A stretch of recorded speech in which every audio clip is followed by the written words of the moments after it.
So we are Ideas with Beers, and we're a forum for anyone interested in active travel, whether a campaigner, practitioner, professional, academic, journalist, all and sundry. Traffic police, we also have them in sometimes.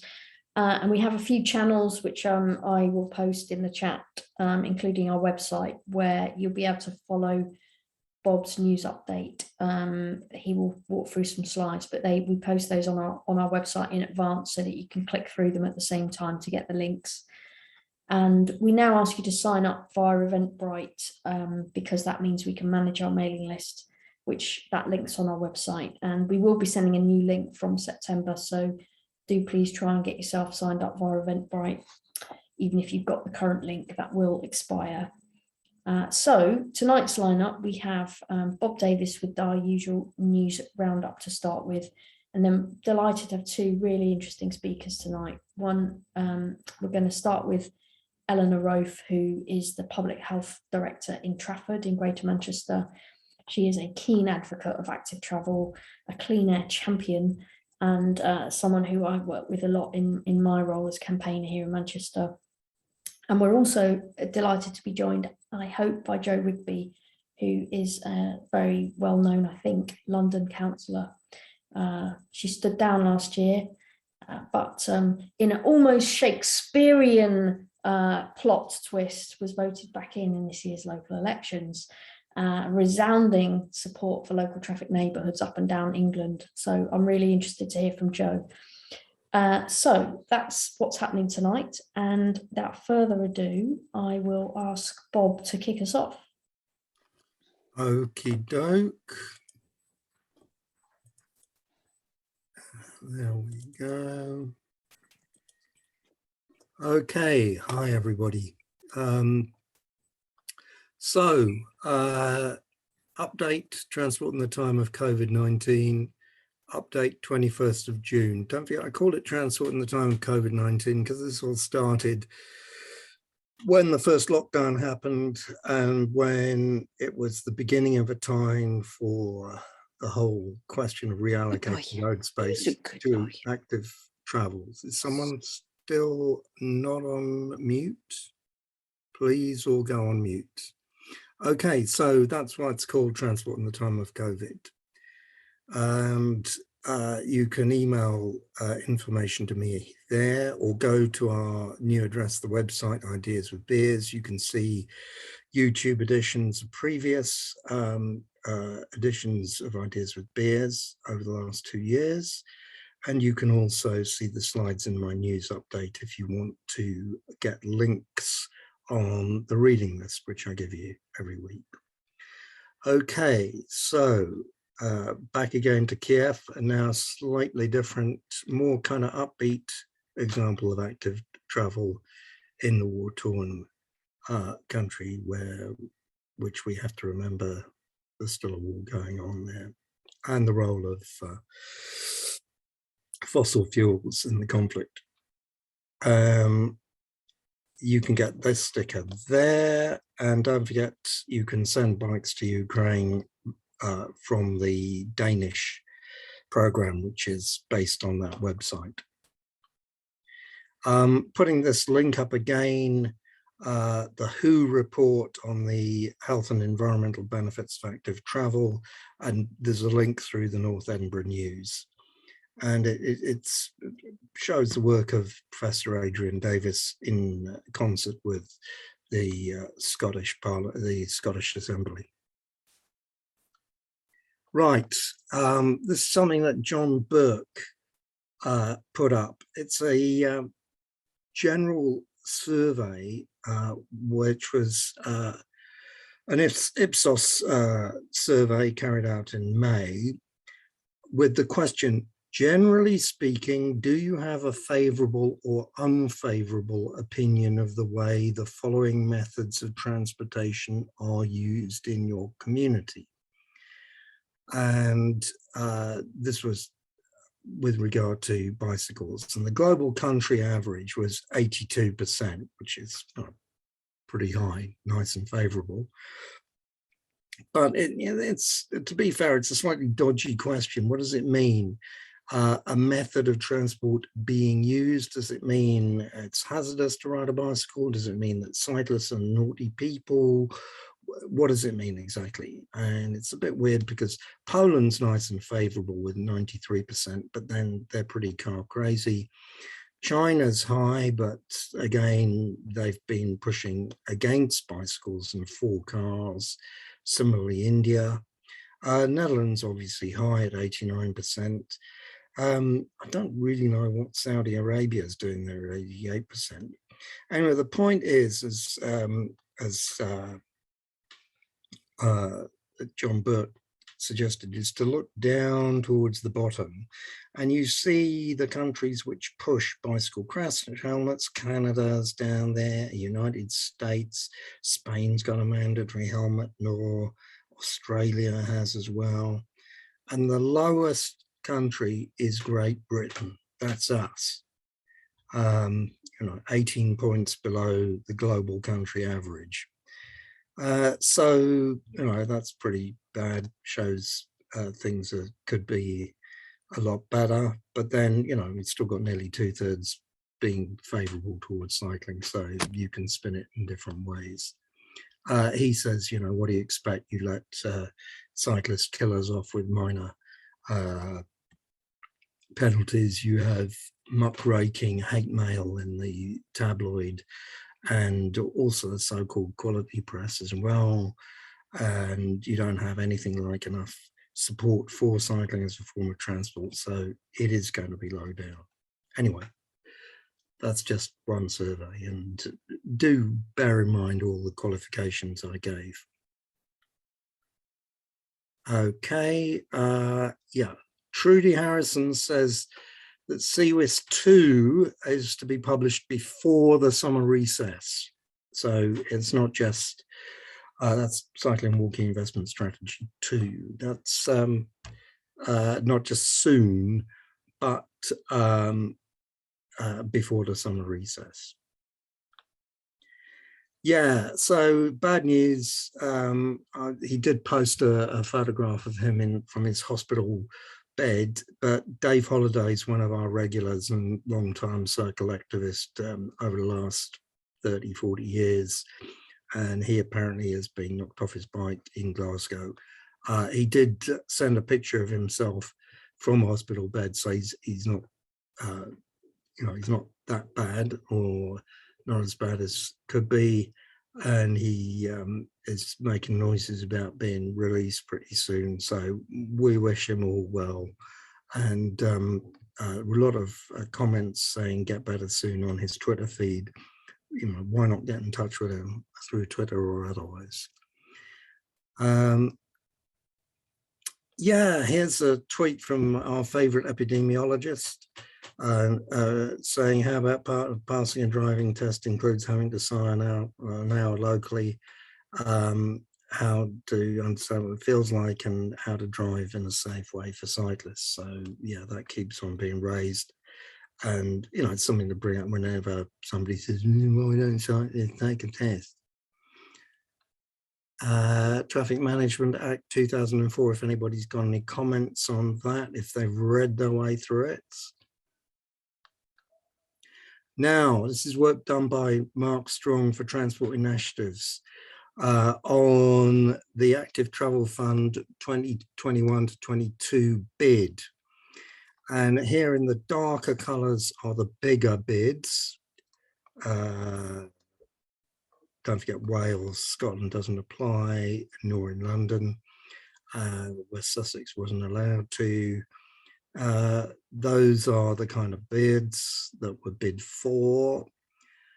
Now, when it comes to the amounts awarded, 16 didn't bid, 15 did but got 0. And there you have the kind of bids that were made. And what was awarded. Sorry, the award. Sorry, it was the bid. This is the awarded amount. Beg your pardon. These are the ones. No, that's the bid. That's the bid they bid for and got 0. Bob. I see. You're right. I get it. Thanks, Mark. So these are the 15 that got 0. Yeah. And those are the ones that no one was submitted. And the white ones are the no funding, yellow, the small amounts, and then you get bigger amounts in darker colours. Thanks, Mark. Okay, winners and losers. Top 10 awarded amounts and those that got 20% or less of their bid amounts. So here are the top 10 awarded amounts. And in terms of percentage of bids, Gloucestershire got 100% of their 14 million. North East got 62.7 of 17, nearly 18 million. Slough got over 10 million, which is what they bid for. So let's have a look at the ones who got 20% or less of their bid amounts. Buckinghamshire got 0.7%. What did they do wrong? Kent got 1.3 million, but still less than 1/5 of what they bid for. This is all up on the slides. The slides are on the website now. Right, and there was one mini Holland feasibility study for each that you could bid from each authority, which you can't quite see there. There was £78,500 for the feasibility study. Don't forget, that's not the actual mini Holland, that's the feasibility study for it. And these are the ones that were awarded. Brighton's down there. North East again doing pretty well up there. They've all had feasibility studies of just under 80 grand for whether one mini Holland can go in. Okay, this is from last week, from Rachel Aldred's bit on low traffic neighbourhoods. This is all the research done on the impacts of low traffic neighbourhoods and associated work. Do have a look at all of these. Therefore, whenever anybody says, "Oh, they're no good," there's no evidence saying they're any good. Look at all the evidence there. This is where it is. Of course, it won't necessarily change anybody's minds, but it's there. There's the reading list, same as last week. And what's new is last week, Claire Holland on good engagement with local people for low traffic neighbourhoods, etc. Here's the link, and it's a must read. Okay, Edinburgh Leith Walk. There's been a lot of stuff on Twitter. There's actually one tweet which has got a GoPro of someone cycling down it with the theme tune to Ski Sunday as he does the slalom. And it is actually quite funny, and I know it's taking the pee, but frankly, it does look a bit weird to cycle on. Now in London, yes, the loss of Euston Road cycle lane, Camden protesting about that, and they say they're going to be working with City of Westminster Council, who are now Labour and have made some noises in favour of active travel. This is on the future of parking permit prices. Yes, this does affect people who are interested in active travel. Hackney are now not going to give free, or in the consultation, they're saying they don't intend to give free parking to EVs. So, if you live in Hackney, make your voice heard.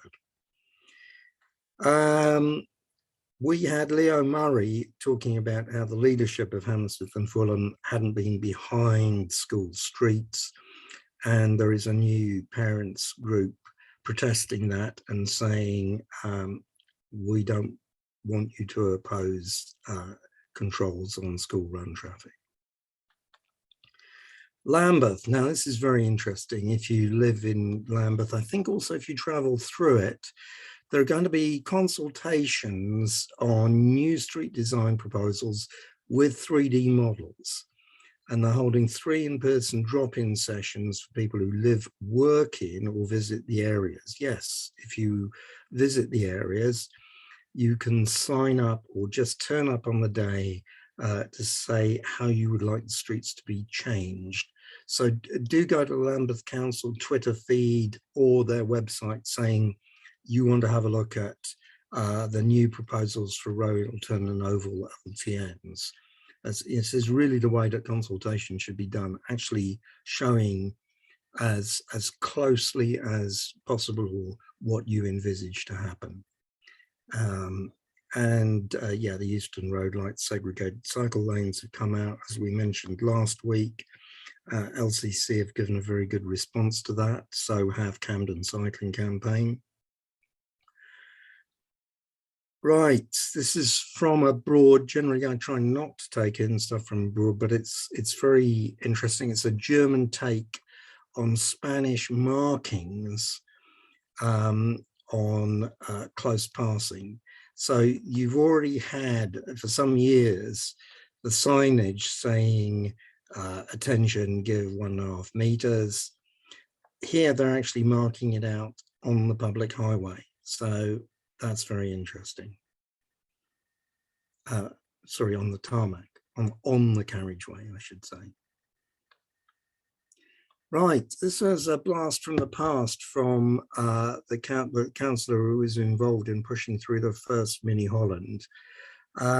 He said this is the kind of opposition that he had. Someone was threatening to have a hunger strike until the Mini Holland programme had finished. This was in 2018. And interestingly enough, he was going to go on hunger strike next to the Esso petrol station. And in fact, he didn't actually bother to turn up. So, but that's an example of what people threaten to do and the kind of opposition you will get if you stand up to it, present rational arguments, explain what you're doing, why you're doing it, then you win and the opposition tends to trickle away. Yeah, this is a climate change graphic which I wanted to put up. This is in 2014, this French weather presenter announced the forecast for August the 18th, 2050 as part of a campaign to alert to the reality of climate change. That's with 40s everywhere, 43 down in the southeast. And her forecast for that day was the actual forecast for 4 or 5 days in mid-June 2022, this year. So climate change, don't forget, that's hanging over all of us. And here's a cartoon from Punch. Punch did quite a few on what motorists were up to in the early part of the 20th century. The lady to a voluble casualty. One would think you had never been run over before. So that's it. Any questions or contributions, anybody? No? Bob, there are 2 people who I'm going to bring in if no one else has got any thoughts. Do pop your hand up if you want to come in, but I'll go to Mark first, just because there was quite a big chunk on the breakdown of the funding, and I think Mark just wanted to add something on that, and then we'll come to Simon. Thanks, Claire. Yes, just a couple of things. First of all, most importantly, to thank Ian Lane, who is here somewhere, for actually submitting the FOI. Without him doing the FOI, the figures for the bids wouldn't have been made public. So I've seen his name and he's been in the chat, so I don't know where he is, but if everyone could thank him, clapping or waving, he did a great job, and that's great. Yeah, the transparency is really important, and the lack of transparency by some councils is really worrying, the ones who didn't make their bids public, and obviously some of them didn't want to. Simon made a comment about percentages aren't all that useful. To some extent, you're right, because they are some of the bids, but if you get 0.7% of your bid, there's something wrong with your bid. You know, so banding the percentages are important. And what's also important, I think, is Bob didn't mention, the councils that made really big bids and got zero. Active Travel England gave every councillor a sort of heads up. That's why it took so long to get the awards. They gave everyone a second chance, I understand, to resubmit their bids. You know, so Brian et al. Would say, "Do you really want to submit that?" And some of them came back saying yes. And things like Lancashire, who submitted a bid for what, over 4.5 million and got zero, were given a chance to change their bid and came back, presumably, with an unchanged bid, which shows a level of belief in the power of shared paths and general rubbish that isn't appropriate. So there are things you can read into the bids that are beyond that. Every council should have made their bid, the actual content of the bid, public, and the DfT aren't doing that. They're saying that's up to the councils. It's the council's decision to release it. So if your council's bid isn't public, then it's up to you or somebody local to FOI that bid. And combined authorities, I know Roxanne's been talking about Cambridge as being woeful. Combined authorities, you know, you may end up with a bit of it getting a lot. And so that happened in Bath and North East Somerset. Adam Reynolds has been working on that. Well, I think Bristol got a lot and Bath got zero, but it gets lost in the figures. So there's a lot to be worked on. CWIS, Ruth mentioned, that's the cycling and walking investment strategy, which is the government's 4-year strategy, which will set the funding. It should have been announced in 2021, so it's a year late already. And that will set the funding for the next 4 years, but that will include the funding that's already been announced for 5 years from 2020 of £2 billion. So expect an announcement of lots of money, a lot of which will be double counted because it's already been announced 2 years ago. So things are staggered on it. But that will set the targets for the next 4-year period from theoretically 2021 to 2025, the levels of cycling and so on, and walking. So it's really important in context for setting the agenda for where these monies come from. So I hope that makes it all clear. It's probably made it even more opaque. And one thing about timing, there will be there'll be around 4. Councils will be given timing, and obviously everyone's been saying give them more time, but really a council that's working well, Ruth mentioned Harrogate, should already be preparing its bids, should be assuming that something's going to happen, having the bids ready to bid. It shouldn't be waiting for the announcement and then trying to rush around in 4 weeks to get a bid ready to put in. And if they did, then it's not surprising they didn't get much money. Thank you, Mark. And then Simon, I think you've got some specific bits to just flesh out for us. Yeah, I was just going to talk very briefly on Euston Road because there's a lot I can't say yet because there are some very weird and interesting things happening behind scenes.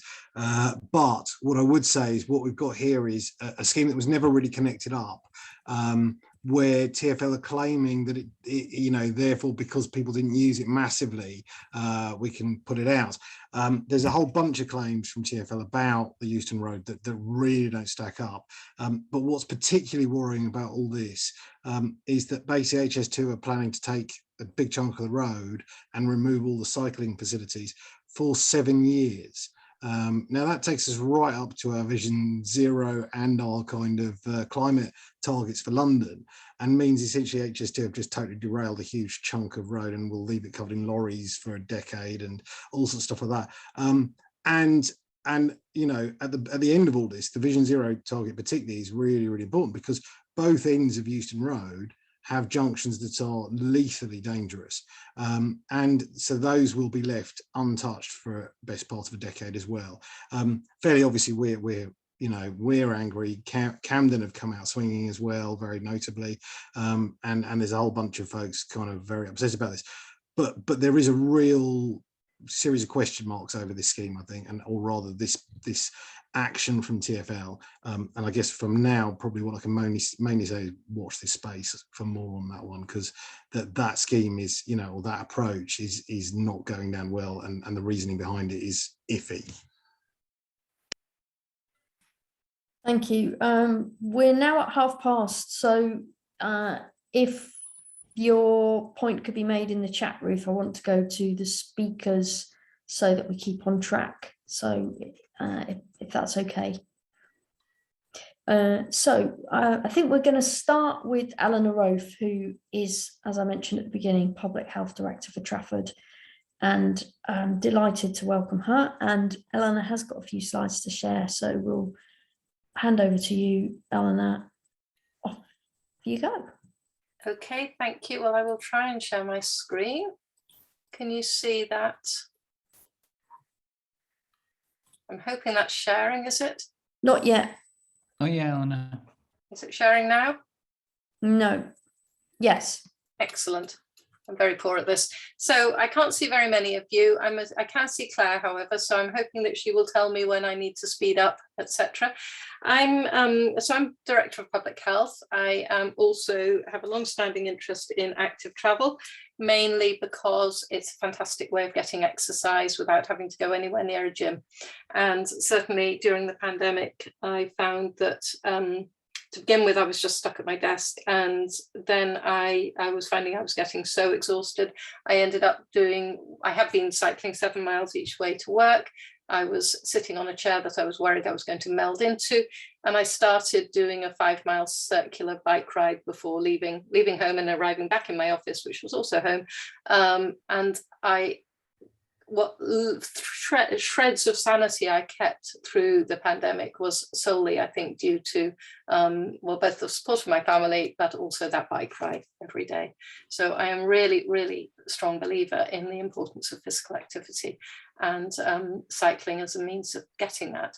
So why does air quality matter? And I'm going to talk a bit about air quality, about physical activity, and about the high impact changes that we need to take. From a public health point of view, I think a public health approach to many things is that technical solutions don't often drive change on their own. People are creatures of habit, and you have to work on both creating a change in the environment and a change in behaviour, but you have to work on both at once, and the social norms are really important on this. So I'm not really an advocate of the build it and they will come approach. I think you need to be doing more than that. And what we're seeing a lot at the moment is that people are putting money into capital without thinking about how you deliver behaviour change. So just to talk about air quality, and so for that reason, I believe very strongly that active travel is a solution to a number of things. I think it's a solution to our physical inactivity crisis in this country, which is leading to appalling physical health. It's a solution to many of the mental health issues, which we know are improved by increasing physical activity and by particularly exercise in the open air. That it's cheap and convenient, and those are major barriers, that cost and convenience are major drivers of change. That coming from a health background and a health perspective, many people believe that people will change their behaviour because of health issues. They very rarely do. If you're not pregnant and you haven't just had a heart attack or being diagnosed with cancer, you're unlikely to change your behaviour because of a health issue. But as long as politicians and others believe that health is compelling, I am very happy to use those very strong health arguments to help persuade people into this. So why is active travel, and what is the air quality impact of motorised transport, and how can I use that to further my agenda of increasing active travel? Well, up to 70% of air pollution is caused by motorised transport.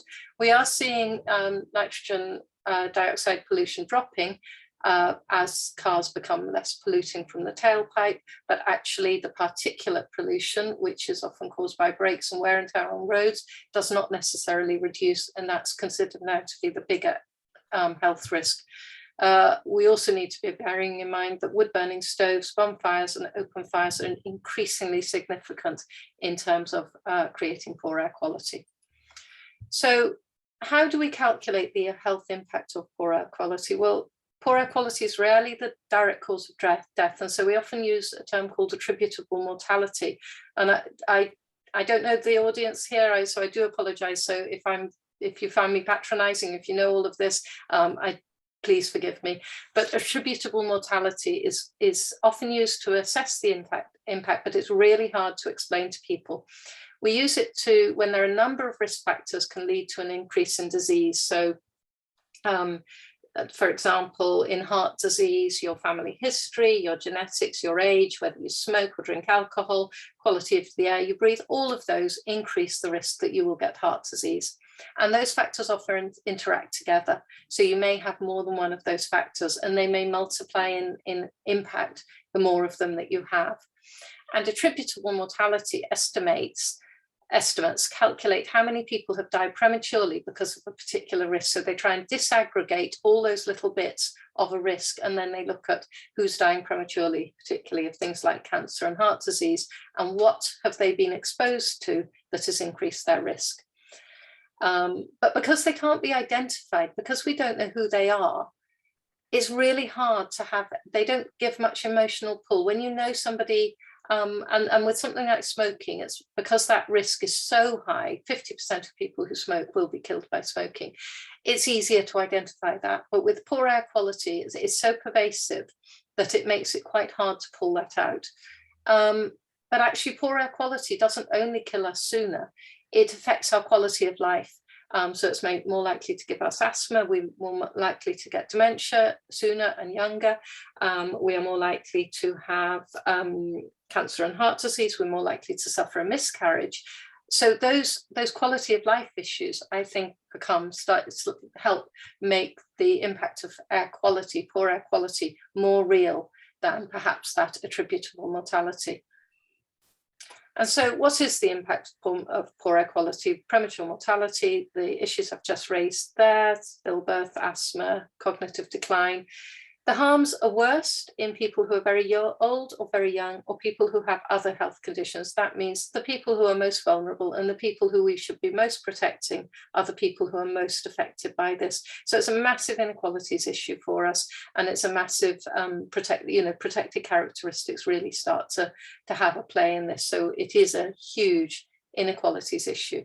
And as a public health person, that is a big concern for me. So it increases our inequalities. We know that air quality is worse in densely populated areas, and particularly near busy roads, and that's where people are likely to be poorer. Also, it tends to be the more affluent people who are driving into those inner city, more densely populated areas. So their behaviour is having an impact on the people, detrimental impact on the people living in those areas. But we don't really have a polluter pays mentality around this. People can drive where they like, and they are exporting that pollution. Particulate pollution, as I was saying, is of increasing concern in road traffic, and that includes electric vehicles are a major cause of this. So electric vehicles are not a solution to many of the issues that are problems of motorised transport. On children, even more harm to children than adults, the peak exposures on the school run. So trying to get reduce that peak hours and getting people walking and cycling their children to school, really important, but only important if they continue not to just keep driving. It's worse in the more deprived areas, and that outdoor air pollution does not stay outdoors. And so children in schools in highly polluted areas are likely to be breathing in that air, that polluted air, all through their school day. Reducing the number of cars on the road improves the air quality for us all. It reduces the carbon emissions, and it reduces road traffic collisions involving children. So this is just to show you about, as really a fairness, why don't we allocate road space by person travelled rather than by vehicle? So 50, this is some material from Transport for Greater Manchester. This is the number of the space taken by 50 people in cars, on bikes, on a double-decker bus, or 50 people. So if we were to use our road space dependent on how we're moving people around, and this is all particularly relevant to urban areas. If you're in a rural area, it's a very different situation, but in urban areas, 50 people in 50 cars is desperately inefficient. We really can't afford to use our public realm in such a wasteful way. So what is active? I'm sure you all know that active travel, travelling by bike, walking and scooter for everyday journeys. Sustainable travel includes public transport, and I would always include e-scooters and e-bikes. I think we are on a hiding to nothing if we stay on a purist only walk, cycle or scoot. I think sustainable travel and public transport are very important for this. I'll share the slides if people want them, but this is just a slide showing from Public Health England, showing the massive impact that being physically inactive has, and how we can be more, by being more physically active, we decrease all these risks of deaths and serious diseases. But I will go on then to show that in England, we have only 44% of children, 45% of children who are physically active, and we only, and 2/3 of adults who are physically active. The activity levels for children are much higher than for adults. So it's an hour a day for children, whereas it's 2.5 hours a week for adults. That's why you see that big discrepancy. But we've got over 1/5 of our population takes less than 30 minutes exercise a week, which is staggering. And it's got worse.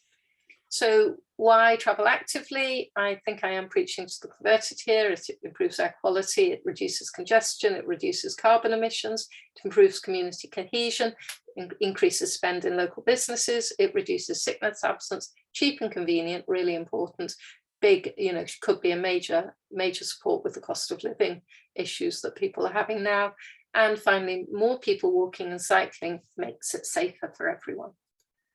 So this is some stats from Greater Manchester, but I think the one that is truly shocking is that 30% of trips under 1 kilometre long in Greater Manchester are made by car. You could walk that in 15 minutes, you could cycle it in 4 minutes. By the time you find your glasses, your keys, and found somewhere to park, you might as well have walked it or cycled it. And just on going back to the point I was making earlier about public transport and e-bikes, if you include public transport, you increase the distances that can be travelled. And e-bikes and e-cargo bikes allow you both to travel greater distances, but a wider population of people will use e-bikes. So some people who may not feel fit enough to use an ordinary bike are very well catered for on an e-bike or an e-cargo bike. Up to half the people using public transport get to their physical activity levels through that journey backwards and forwards to the bus or train or tram.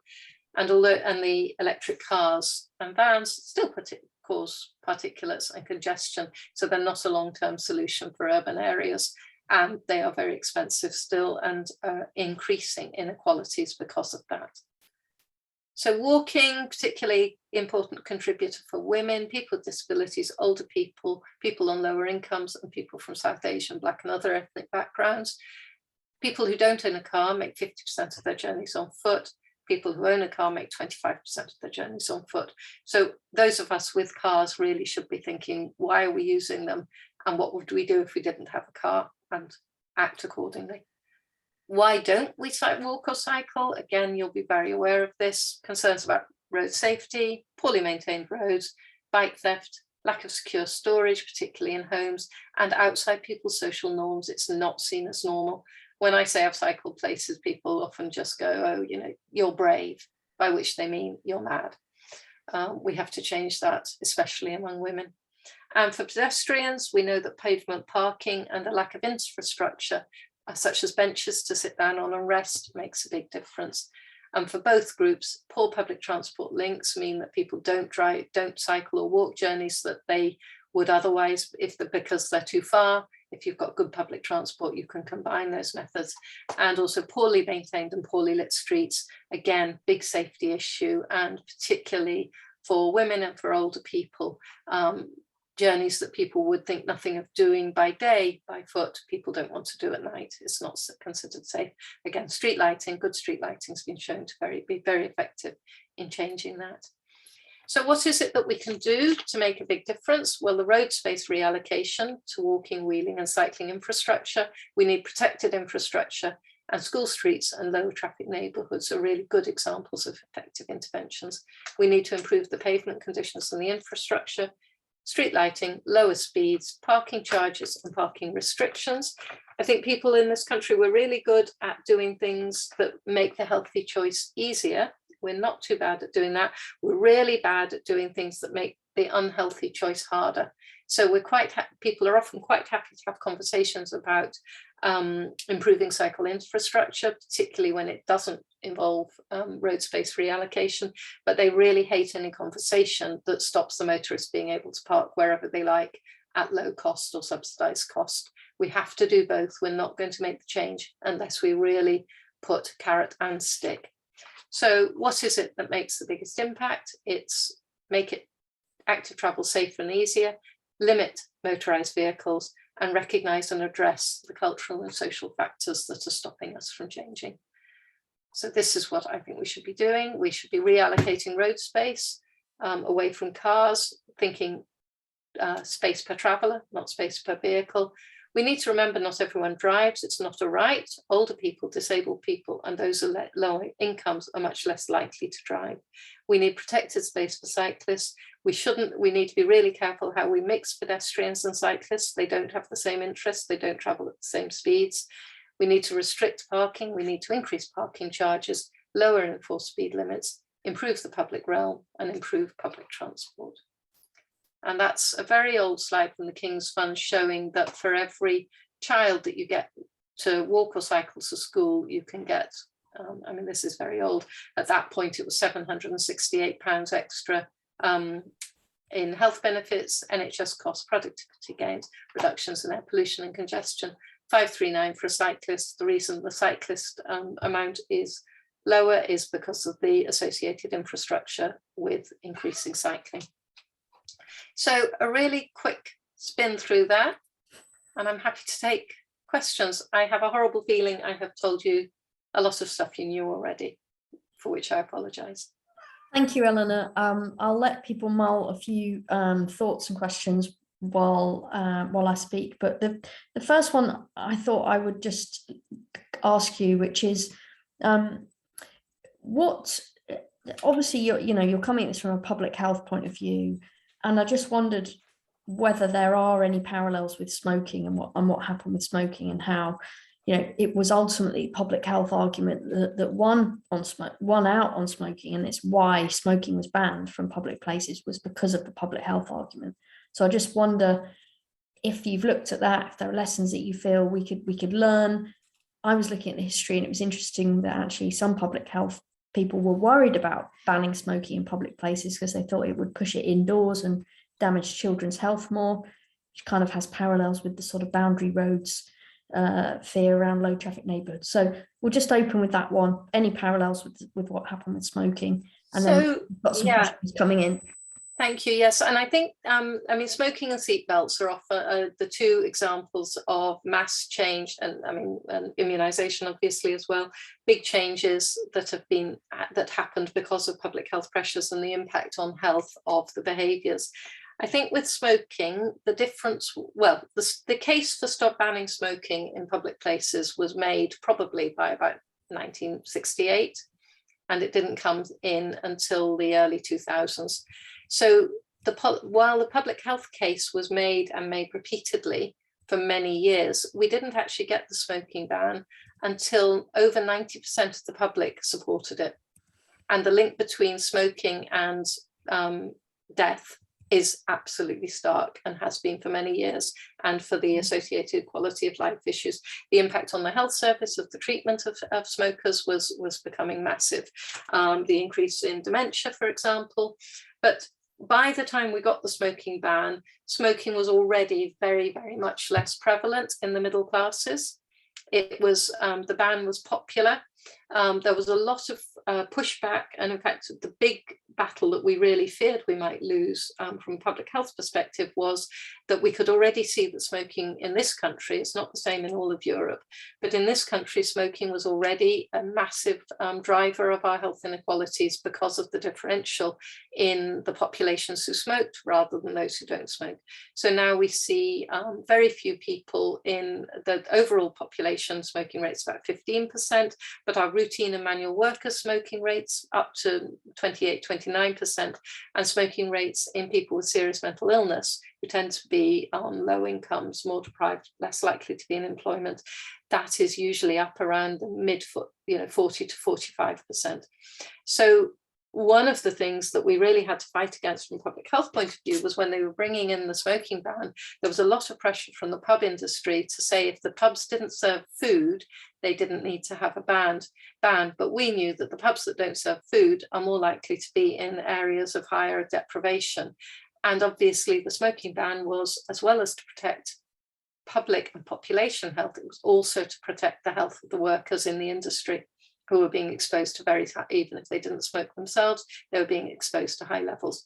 So that inequalities thing, there was a big push on that, and one of the big triumphs was that we managed to make it a universal smoking ban. But I think the big difference is with a lot of this, with smoking, it's a pretty, you know, there's the taxes, there's a big health impact, there's a big social care cost to it, but actually it's less complicated than the thing. When you look at those things that I listed of all the things you'd have to do to change how people behave around active travel, it's a really big list, and it really gets to the heart of a lot of our habits and behaviours, much more so than, for example, wearing a seatbelt or not being allowed to smoke in a pub. So I think that's the big difference. With climate change and the actions for climate change, we're now at about 75% of the population think we should be acting, doing more and going faster, but we're still not getting that public buy-in. So it's how do we get change before we get to about 90%? Yeah, thank you. That's fascinating. So I've got 4 questions in the chat, and I'll just go through them as the order appears. So Debbie, do you want to ask yours first? Is that me? Debbie, that's you. Yeah. Yeah. Hi, Eleanor. I'm in Trafford. I'm just wondering, how much influence do you as a public health director have over the department or the councillors who make the decisions about active travel infrastructure? So I do my best through influencing them. I'm on the climate, we've got in Trafford, we have a climate change and clean air commission. I'm on that group. I also advocate for clean air and have been working with what was Public Health England and with Transport for Greater Manchester on on making sure that people understand that the health impacts of poor air quality. So what I try to do is make sure that our local councillors are well aware of the issues and the harms from them. Yesterday I was meeting with our new air quality lead councillor to talk him through some of these issues. So how effective am I? I'm not as effective as I would like to be. How hard am I trying on this? Very hard. Thank you. Thank you. And I've got a related question from Steve Connor in the chat, but I'll come to that after. Ali, if you want to go next. Ali Stansfield. I think this is quite similar to what Sally wanted to ask as well. But you mentioned at the beginning about like people not listening to arguments that are in favour of their own health unless they've had like a major health event, I guess. But you also said that like behaviour change and stuff was super important. So how do you see the promotion of that behaviour change working when the health arguments don't work? Sorry, that was a really roundabout way of saying that. But yeah, like how do you... No, it's really hard. And I think it's about creating that narrative and finding things that resonate with people. But people I think people find poor air quality conversations much easier if they can think of them in terms of something external, like an old tip or something like that, that's, you know, spewing out, that they feel is spewing out methane. We we find it much harder to relate harms to things that we ourselves do every day. And I suppose it's just trying to frame the arguments, and again, the school streets have been a really effective method because people are much more much happier to consider changes if it relates to children's health than perhaps to adult health. So I think how we frame our arguments and provide a compelling narrative, and ideally can have some faces that we can put to things. So for example, some of our consultants and GPs being able to talk about children with asthma and the impact of asthma, things like the impact of hay fever. We know that hay fever is worse when air pollution levels are high, because the pollen sticks to the air pollution and causes greater reactions. So it's trying to make a more personalized the narrative and make it feel like it's something doable that people can create the change. But it is really hard, and it is about different arguments for different audiences and trying to push that through. And then it does go back to, sometimes you just have to do that actually the things that might change people's minds are if that thing about actually if parking costs go up, does it make it more reasonable for people to start thinking about doing something different? So it's that combination of creating a narrative that helps people see why change would benefit them or would benefit their families, and also making that change easier and more palatable for them. Thank you, Eleanor. And David, we haven't got you on camera, but I think you can hear us. You got a question? I think you're on camera. Yeah. Hi. Thanks very much for that, Eleanor. I was clerk of the House of Commons Health Committee when the smoking ban came through. The committee played a very big role in that. Because it's important to realise that Blair himself was very reluctant to do this and very frightened that public opinion was against it. And the message there, I think, was it was political will of a certain number of MPs helped by Ash and working in conjunction with Ash that saw it happen, because Blair on his own would certainly not have done it. We went on a pub crawl to Dublin, which helped convince, because they'd already introduced a total ban, which helped convince the MPs it could happen. And it was very similar to the homage to Walthamstow, which all inner London Labour boroughs have made to introduce their LTNs. So I think my message would be, and the message that comes out of the smoking ban, is the importance of political will, determination to introduce radical measures, and forgetting about too much public information, which is of course what the enemy in the drink and smoking industry always ask for, because they know it doesn't work. And I think there are lessons for introducing low traffic neighbourhoods here. I'd be interested in your comments. I completely agree, and I think London is very different. So only 27% of people in London drive into London for work, whereas around Greater Manchester, for example, about 80% of people commute by car. So we've got a really different culture in London compared to the rest of the country. We have a few notable exceptions in a few cities, but actually in most of the country, cycling is the preserve of increasingly more affluent and men, middle-aged men in particular, the famous mammal stuff. So we have a massive discrepancy in that. And we have a really vocal minority of people who campaign vigorously against any perceived threat to their ability to drive wherever they like, whenever they like. And that minority tends to be older and more affluent. That tends to be the people who vote. So the people who are most affected by most of this are in the categories of people who are poorer, less likely to vote, more likely to be living in an inner city area, and less likely to contact their local politicians on anything.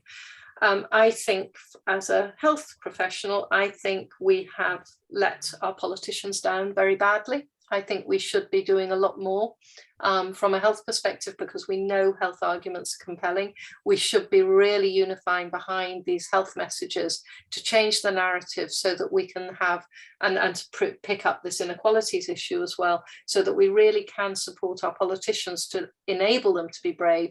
Because I know, certainly I was talking to the leader of our council, he was getting death threats about a temporary road reallocation. You know, when people are actually, and politicians, when you look at what's happened in politics, you can't not take a death threat seriously.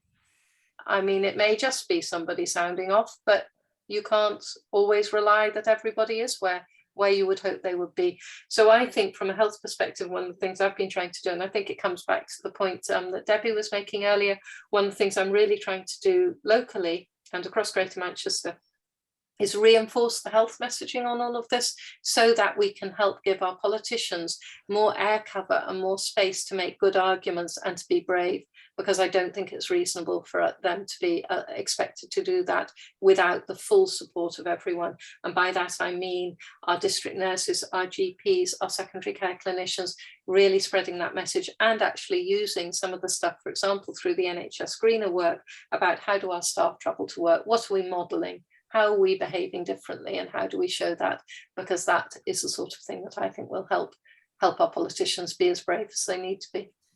Well, we can ask Jo Rigby that directly in the next half hour. But I'm conscious we will be moving to, into our second speaker in a minute. So I've got 2 questions in the chat and I've got a hand up from Bob. So I think I'm going to put all 3 questions to you, Eleanor, and ask you to answer them all in a oneer. So Bob, I'll read out the 2 that I've got in the chat, and then if you can make your point short and sweet, that would be great. So question 1, which might be tied to something you said earlier, Eleanor, but question 1, GM has got a devolution of health and social care as well as transport. So is it easier to join the dots between spending on active travel and reducing health costs yet, or is that still too tricky?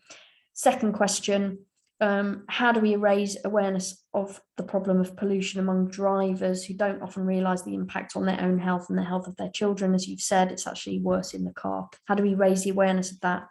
And third question from Bob. Oh, yeah, just very quickly, Eleanor, please don't use seatbelts as an example of something which is good because of the adverse effects on the well-being of pedestrians and cyclists. I can send you loads of links on that if you want. Thanks, Bob. So possibly 2 questions, or you might want to make a point about that as well, Eleanor. Okay, so I think on the return on investment, yes, there's a lot we can do to demonstrate that return on investment. The difficulty you have with that is that health, for a lot of this, health accrues the benefit, which is why, but it doesn't do the spend. So in a local authority, if all the benefit accrues to health, but the spending is in the local authority, you have to have a really good joined up system to do that. The second part of that is that, and we are getting there with that, but the second part is that all of us are in massively indebted systems, and there's huge pressure. Doing any of this work with a return on investment of 2, 3, 4 years doesn't solve the problem this year. And the other thing is, it's always easy to find the person who's been denied a bed, or is waiting for cancer treatment, or is waiting for this or waiting for that. It's really hard to demonstrate the people who don't have dementia because of something else you did. But I do spend a lot of time talking to people about, there's no point in talking about how you get people out of hospital more effectively and more sensibly, unless you also talk about what you're doing to stop them going in. So, for example, physical activity in order to reduce the risk of falls. If you don't have a fall, you're not going to be in the hospital, so you're not going to be needing to get out of it. That's a better outcome. But it's always hard to count the people for whom things didn't happen rather than the things that did. On the awareness of the second question, the seatbelts, I think I would argue that the seatbelts have been a good thing in that they have reduced deaths in cars, and certainly on motorways and so on, where you don't have the cyclists and pedestrians. I totally take your point that we have obsessively made cars safer at risk, and we have not factored in the impact that that has on pedestrians and cyclists, and that we've made people feeling that they're in the car, that they're invulnerable, and that they just can care about their own concerns. It's made cars heavier, that's increased the risk. So I don't know that it's necessarily about the seatbelts per se. And how do we increase the awareness of danger in the cars and of the pollution within cars? There was a really good program a few years ago, about 3 years ago, 4 years ago, before the pandemic, on this very matter, where they did a lot of measurements in cars. The data is quite mixed on that, and it does depend a bit on what car you're in. But certainly the idea that cars are safe and free of air pollution is wrong, but it isn't necessarily always. If you're walking at child height next to a load of queuing traffic, you're probably at more risk in the car than you would be in the cabin, especially with a good air filter and windows shut. So it's quite a sophisticated argument, and there's quite a lot of debate about that. Maybe you should make air pollution purple. Yeah. Thank you, Eleanor, and lots of interest in your slides, which hopefully you can send us so we can put on the website, and also perhaps we can also share the Active Travel Public Health Manifesto that your team drew up, which people might find interesting. So thank you. And at that point, I'm going to hand to our second speaker, I'm really delighted to welcome, Jo Rigby. And I think you might have missed my introduction to you, Jo, but basically really interested to hear, your story, and the floor is yours.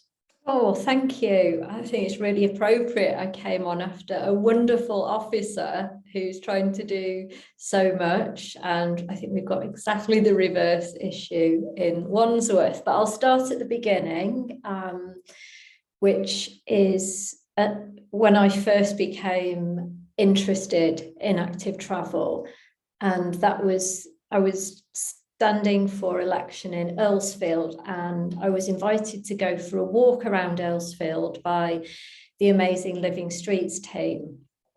And I thought, I've never heard of these people, I'll go around. And it was like a proper epiphany. So I will never forget it. Susie and Robert pointing out things that I'd just never seen.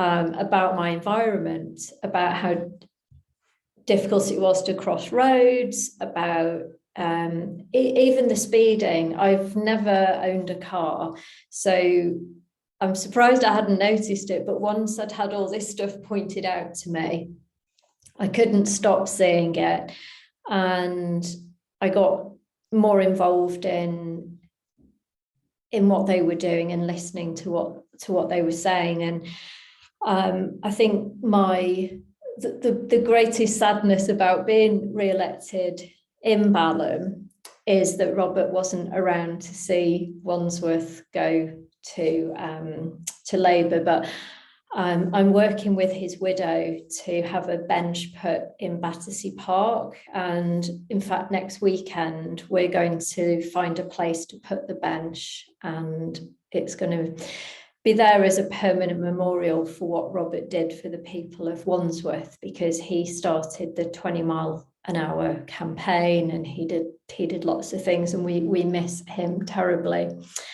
So I got elected, and my dad said, how are you going to get to the town hall, because you don't have a car? And I said, oh, I don't know, it's like 2 bus rides, it's about 40 minutes.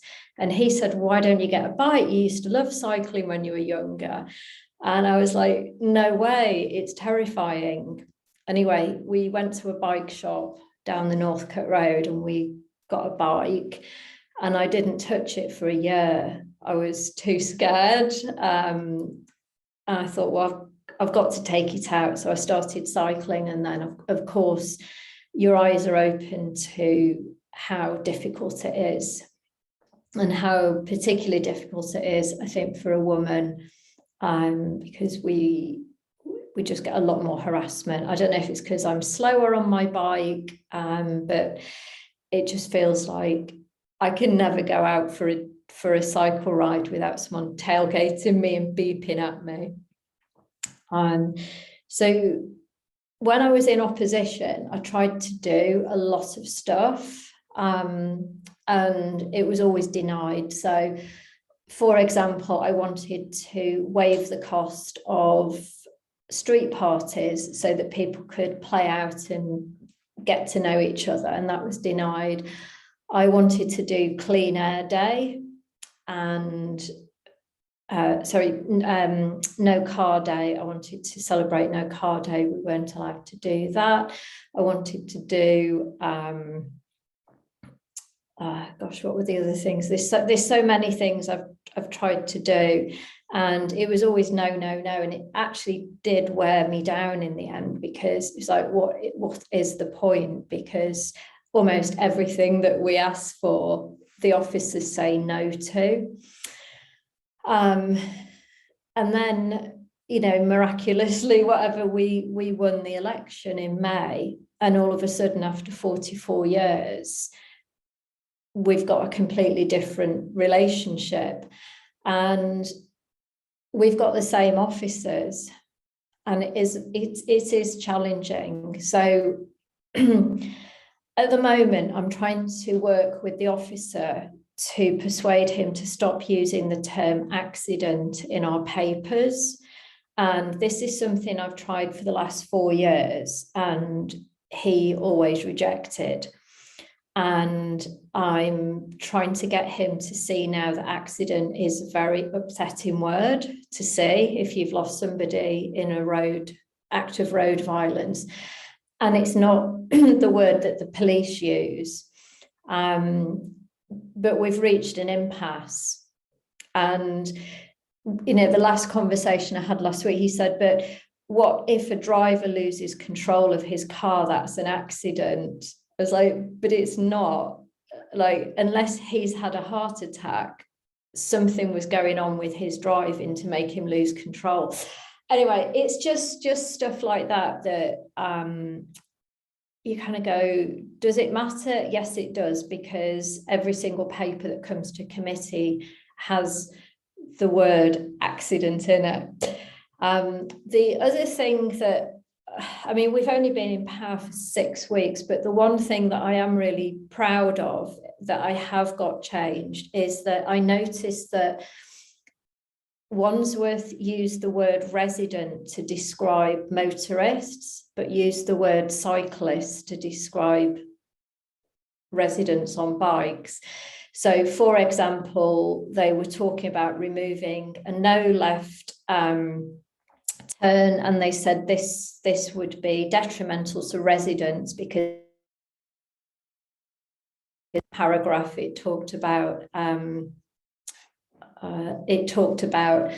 cyclists. So I've said to them, these are either going to be, so I'm getting some funny messages about my microphone.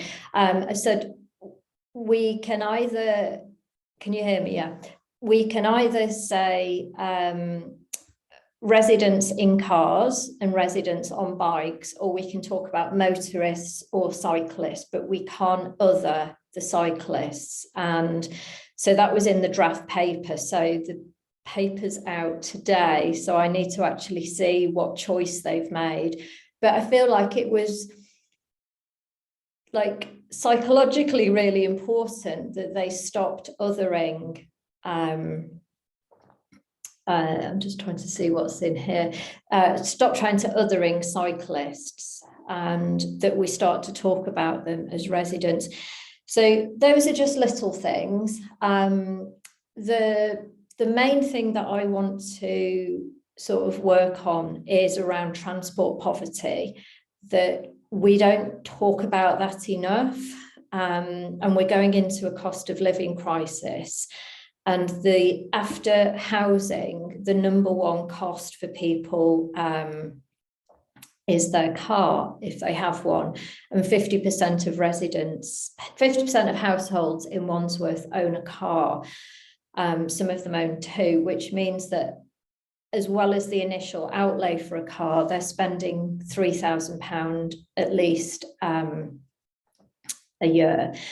And if we've not offered them any other choice, if we're saying residents need cars because they need to get around, then it's kind of like saying they just have to pay the money and put up with it, which isn't acceptable in a cost of living crisis. We have to say, what alternatives can we offer residents to help them save money? We're trying to stop landlords putting up rents by 20% at the moment. So equally, we do need to look at how we can help residents who feel that they've got no other choice but to have to fund a car. And I know this is even more pronounced outside of London. My sister lives in Ramsbottom, and they are completely without transport. So they now have 3 cars, and they'll have a 4th car when my nephew Robbie is 18 next year. So that's 4 cars that they have to keep going because they're all working in different places at different times, and it's a horrendous drain. And they have no choice. There's no pavement where they live. My niece and nephew would be walking on a 40-mile-an-hour road for a mile before they get to a bus stop. And I absolutely hate the fact that my niece has been forced into a car. You know, I don't feel safe for her. She doesn't want to be in the car. She'd be quite happy on a bus. So that's one of the sort of things I want to focus on in Wandsworth, is how can we lift people out of transport poverty. So we're faced with what do we do in Wandsworth? Our manifesto was fairly conservative. It talked about creating green spaces and helping people to walk and cycle. The one thing that we have done is sent back the walking and cycling strategy. It was supposed to get signed off this week, next week, and we sent it back to be reviewed. One of the main things in it, it had no KPIs at all. So we've had 2 previous walking and cycling strategies, and they are impossible to evaluate because they had no targets or KPIs. The only thing that you could say about them with any certainty is that they had ended, because the date had ended and you couldn't look at what you'd achieved. So we sent it back, and I've strongly urged that we put targets in. One of the things I've suggested is a borough-wide survey where we ask people to tell us how safe they feel cycling or wanting to cycle on their streets, and then we actually use that as a KPI. If it, you know, the officers keep telling me it's complicated to have targets. So if we go, right, 80% of people in Wandsworth don't feel safe cycling, then what have we achieved in 4 years? Have we got it to 76%? If it's still at 80%, we've done basically nothing. So we'll see if the speaker has sort of taken that up. But there's other things, like we don't have any contracts with the cycles or scooters. I've suggested that every single street has a parking bay for us to put the bikes and scooters in, so that they're not left on the pavement. You know, I completely believe in the hierarchy where we must put pedestrians at the very top, and that means that we can't have any clutter on our pavements. And at the moment, we've just got so many human forest bike or line bikes, because you're legally not allowed to put the bike on the road in a parking bay. It has to go on the pavement, which creates even more hostility towards cyclists, and we definitely don't want that. So, I mean, gosh, I sent a 2-page list of things I wanted to add into the cycling and walking and cycling strategy that I hope will be reviewed. The other great thing is that in our we've got a new mayor, Jeremy Ambash, and in his acceptance speech, we didn't know he was going to do this. He actually announced that he was going to cycle to as many of the events as he could. He didn't want to use the mayoral limo, but probably because, well, he does cycle everywhere anyway, but it's a really poor look in a cost of living crisis to have a car with a little flag being driven around Wandsworth, even if it is hybrid with a chauffeur. So, and he stayed true to his word. You see him turning up at all events on his bike. Things Jo, like sorry, go on. Jo, just to say, I'm conscious to give people enough time to ask questions, well, because there'll be lots. So do you want to spend another minute or two just sort of summing up your key points, and then we'll... Key points is it's probably a good job I'm not the speaker, because I'd probably be too radical. So I think it's perfect that I'm the chair, and Claire, who is our speaker, is he's way more cautious than me. So we'll work together on that.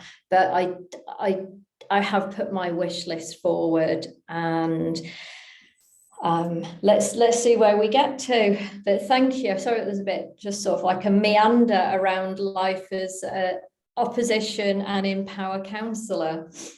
No, it's absolutely brilliant, and I didn't find it meandering at all. It was lovely. And just while people consider their questions, which I'll bring in shortly, first thing to say is there was lots of suggestions in the chat for how you handle the language issue. Yes. So do have a look at that before we finish. Basically, tell them don't accept this debate.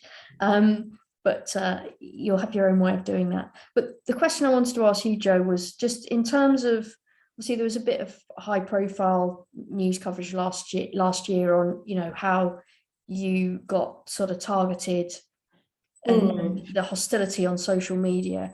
And I just wondered if, obviously don't want to kind of dwell on that, but just in terms of what you learned from that and what you might share that other people could take from it, what you might do differently. Oh yeah. What would you share with us about that? And then I'll ask people to come in with their questions. Yeah, I mean, what happened there is we had our LTNs put in by the Tories, and I appeared to be the only one supporting them in either party. So supporting the trial, it turns out they weren't particularly well designed, but I did support the trial lasting longer than 6 weeks. And then we had the Wandsworth group. Well, what I've learned is just to like absolutely ignore them. I tried to I did it all the wrong way, really. So I've learned a lot. So I just pretend that they're not there, because it just became, I guess we were in lockdown. We were all sort of felt caged in. It was a real hothouse of emotions. And I felt that I actually felt panicked. I thought, this is our one chance. We're not going to get any money ever again, which turns out we're right. It was like, we're just sending this money away. We're burning it. And TfL's never going to have this cash again. And it was a bit of I think a panic and a sense of loss at what we could have had if it had been better spent. But yeah, I just completely ignore, I just block all those people now. I think it got very difficult because some of them were parents at my kids' school. One of them was a woman I worked with, and it all just became all mixed up, sort of like, it became very local, like it was happening on my doorstep. Seeing my kids' teachers piling in on me on a Wandsworth group was like not nice. And what was it that convinced you to sort of step back into I guess more of a sort of leadership role where that might happen again? Because presumably you considered not doing that. Well, I stepped down. I said, I'm not going to do this anymore. And then they needed a paper candidate in Balham, which was the least winnable ward. And so everyone was a bit surprised, but I'm really happy about it because it's completely different. I mean, yes, I did think things like getting them to stop using the word accident would be a bit easier. I thought we could just say, no, we don't want that, but it's not. And I will take on board some of these points. Yeah, I'm glad I stayed, and I think that things are going to change even more now. The fuel crisis could be the biggest change, right? Because so many people now are saying, I'm thinking about not driving everywhere. They're coming out with it voluntarily. When you speak to residents, that, oh, we're trying to stop driving everywhere, without, you know, it being an active travel thing. It's a money thing. Yeah, and then lastly, then from me, then I'll ask Bob to come in. Is I often struck by, you know, in a councillor role, your role is often to try and get other councillors on board. And I wondered if you could talk a bit about how you approach that. What works, what doesn't, obviously without sharing things that are difficult. Yeah, because for a long time it was me and a couple of others.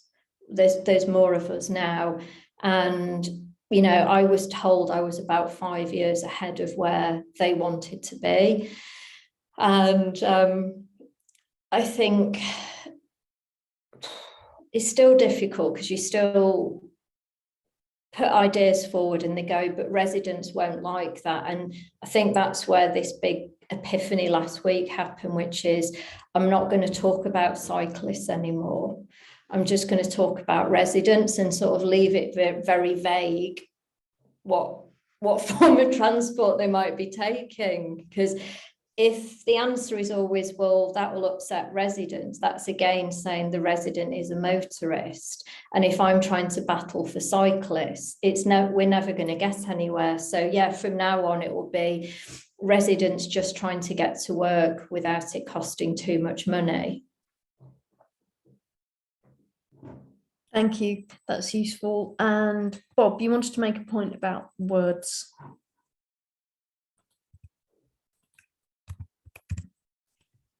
You're on mute, mate. Jo got in touch with me. I gave her some ideas. Active Travel Academy's work on use of accident in the press is relevant. Road Police has done work on it. But the really crucial thing, I mean, there's quite an interesting intellectual discussion about it, but the really important thing is road traffic collision has been used instead of road traffic accident for many years amongst professionals. There's no need to use it. It isn't being used by lots of officers. And the issue is now for councillors to actually impose their authority. And you've got a lot of good people there. Wandsworth Living Streets, brilliant. You've got a London Cycling Campaign, got a lot of people behind you. Ruth's son, I mean, what more could you ask for? No. So the thing is actually to not be, and I say this as a former local authority officer, don't be backwards in coming forward. You're the one who was elected to be in charge. So when officers say, oh, I can't do this, you know, you can tell them that actually they can. You require them to do it. If they're not going to, you will go to senior officers. I'm afraid you have to be quite pushy about that. That's it. Thank you, Bob. Does anyone else have a question for Jo? Otherwise, I will. I can't see any hands up. So I will think of a question, which would be, Jo, if you could wave your magic wand, what would you achieve in the next year? So we've got heavy car ownership and car usage in Wandsworth, which makes Wandsworth a bit of an outlier. So even trying to do joyriders rides, there's just too much traffic. If we could just get those under 2 mile journeys walked and cycled by, you know, small percentage more people, I think it would make a big difference. So it's just to, you know, we're never going to get rid of cars. That's not something I'd want to wave my magic wand over, because some people do rely on it. But if we could just get the traffic down a bit more and encourage more people to cycle, I'd like to see just more balance on the street. And we are starting to see it because it's the summer. If we could take that across the year. Thank you. Right, we've got a sudden flurry, so we're going to take the 3 questions in a row. We'll go Simon, David, and then I'll read out one from the chat, and I will make a note of them to help you remember. So we'll take them in a row and then come to you.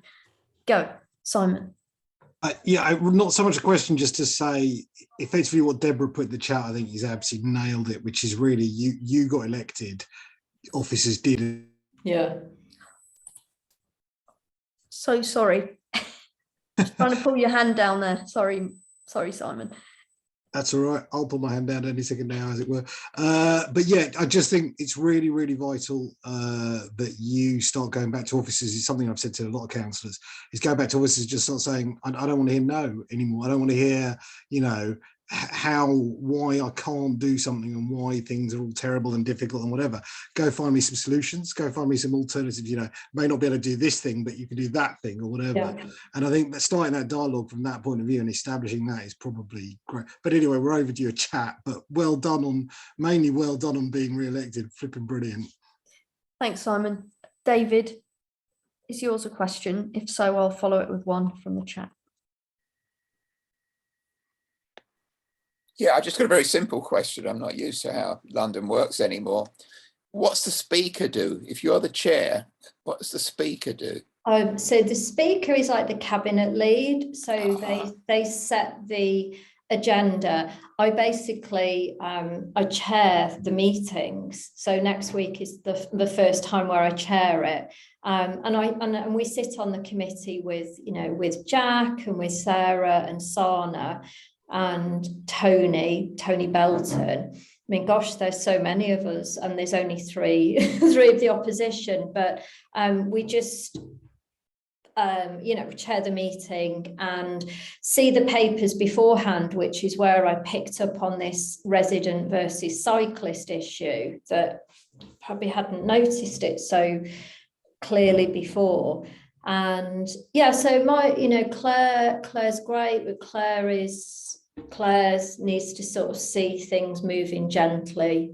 And we've inherited a massive issue with Wandsworth Bridge. We've found out there's a huge overspend on budget, which is disappointing because that's going to be money that we can't put towards good stuff. Thank you for explaining that. And the one I'll ask from the chat from Ali, which will make the last question because we're nearly out of time, which is, what do you think the rest of the country could learn from what's been happening in London? Because for us like me in Manchester, there's a lot of positive things. And yeah, I mean, gosh, I think without a decent public transport service, it's hard to look at London and sort of say we're going to be like London. I mean, it's an absolute disgrace, right? And we have to sort it out. And I'm hoping that Andy does something, but it is so expensive to move around Manchester on a bus. I can't believe it. And then when you see the traffic jams in Manchester, go, well, of course they're sitting in their cars. How else? At least they're going to get into Manchester. So I don't know. That's a good reminder to focus on public transport. And, you know, we've got Vernon Everett, the new Transport Commissioner up here, who used to work for TfL. So he's just been here a few weeks. So that's really positive. Thank you for that reminder. We are over time now, so I just want to say thank you so much, Jo, for speaking so openly, and everyone on here, I'm sure, just wants to say a massive thank you, and it's hard work putting your kind of self in the firing line, so thank you. Thank you. And with that, I will now finish by saying we have got an Ideas with Beers next week. Before I ask Ruth just to finish us off, could people just post in the chat if you are going to Cycle City, which I think is the 5th and 6th of July. I might have the date slightly wrong. We might be trying to do something from there, but it might also be useful for those of you who are going to know who else is going. So we thought we'd help you all link up. But so do post now if you're going, and put it in the chat if you're going rather than hands up. And I will next week, I'm not actually sure who we've got next week. So if anybody knows who's going next week, do say. And Mark, I'm going to ask you to post whatever it is you want to say in the chat, because I'm going to finish now. Sorry. Over to you, Ruth. Thank you, everybody. I'm going to try and share screen, something I wanted to show to Eleanor. That was brilliant, Eleanor and Jo. Thank you very, very much. It's always nice to listen to positive voices about cycling and walking. But I went to Exhibition Road. They had the most phenomenal 2-day exhibition and met Shore and Bicycle, who I don't think is on here today, which is the serendipity of both cycling and Ideas with Beers, which is wonderful. But Exhibition Road was fully closed to traffic, which is exactly how Gale, GEHL architects wanted it to be. But of course, the great and the good of whichever borough it was decided it had to be for through traffic. Maybe now they've seen what it's like closed, it'll be marvellous. So I'm just going to try and share screen very quickly. And I don't want to go to photos. That's the one, Ruth. So this is why I've always known I'm disadvantaged being short, because I'm bigger than a buggy, but I'm definitely shorter than the 1.5 metre woman. So my pollution level is really quite poor. And I think that was a great example. It was part of one of the masters, a graduate's masters at Exhibition Road. Anyway, so somebody in the chat mentioned that people don't seem to realise it, and that's what we need to show. This is who is affected by tailpipes. And thanks very much, everybody. Have a lovely, lovely longest evening, because it's going to be light forever, certainly down in London. And see you all next week. Bye.